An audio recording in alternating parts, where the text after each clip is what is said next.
Today we're going to look at how you can quickly reclaim some space on your drive by deleting temporary files. And the way we're going to do it is we're not going to dive into folders because I know that worries some people. What we are going to do is use a feature of Windows 11 which will allow us to safely remove redundant temporary files. So when we go down to Start and then we search for Settings and we open that up, we'll start on the System tab on the left. If you click on that, and then you scroll down to storage and click on there, you will notice that it starts totting up. It shows your disk drive, how much space you've got, it shows how much apps and features and other, but the third one is the one we're looking for, which is temporary files. If we click on there, it says we're using 2.22 gigabyte at the moment. It will detail all the different temporary files here. So the downloads folder is not ticked by default automatically. And the reason is, whenever you click anything in the internet browser and it downloads it to your downloads folder, checking this will remove everything from your downloads folder. So it might not be what you want to do if you have downloaded things recently and just not moved them to a separate folder. So I would advise leaving that one unticked. But these ones, thumbnails, so when you open up your disk drive and you see a preview of the image before you open it on the icon, that is cached or stored. You can safely get rid of those. Delivery optimization files, downloaded updates from Microsoft, again, once they've been used, they're no use. Temporary internet files, things that are cached on your hard disk saved there to help speed up the loading of web pages, they can be safely removed. Temporary files, so like for example when you install an app or uninstall an app, it'll create temporary files there, you can safely get rid of them.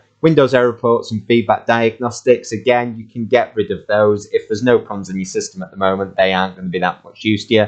And DirectX shader cache, clean up files created by the graphics system, and essentially it's to help things run faster, but if there's things cached there that you don't use regularly, then it's probably slowing down the system more than it is speeding it up. So if we click on remove files with just those ticks, the selected files and their data will be permanently deleted. You'll be given a warning. If you press continue, it will show you the feedback of its purging, and then it will go finish, temporary files cleaned up, and we're just left with the downloads folder there. And that's it. You've reclaimed some disk space. Depending on how long it's been since you've last done it, you could have loads in there. Hope that helps. Don't forget to like the video and subscribe for more tech tips.